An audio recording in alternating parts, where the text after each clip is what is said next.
Gerçek yalansa, aşkın ölümse, dünyada dursa ayrılamam.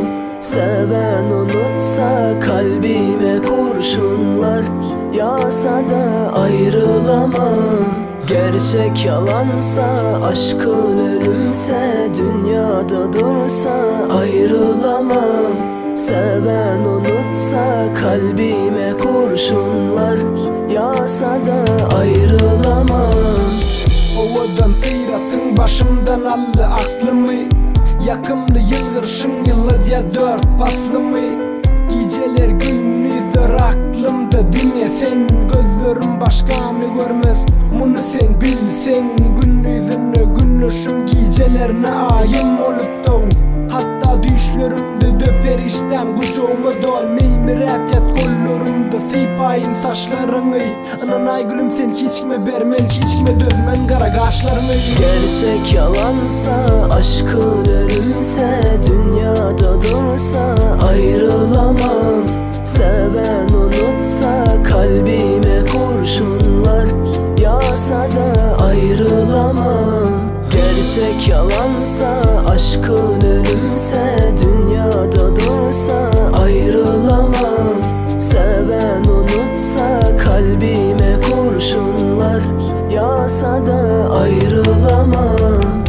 Ayrılman senden men, sen sügün bolsa zehir. Sen men ömrüme bol, kervinir seher. Sen yanımda altına yazıgışım ala bakar. Kara gözün bakışı, ışkın odunu yakar. Kursoktaki sügüme etme guman, sanırın sügüm umman. Yalı göz yetmez, Lili ve Mecnun'un sügüsü yalı el yetmez. Yara bitmez, kara gözünden şirin sözün dönmez. Hem alman, kimsiz sensizlik bitmez. Gerçek yalansa, aşkın ölümse, dünyada dursa ayrılamam. Seven unutsa, kalbime kurşunlar yağsa da ayrılamam. Gerçek yalansa, aşkın ölümse, dünyada dursa ayrılamam. Seven unutsa, kalbime kurşunlar yağsa da ayrılamam. Bağladın beni bu acımasız hayata. Sensiz geçmiyor günlerim. Sensiz doğmuyor güneşim. Yüreğimle, kalbimle,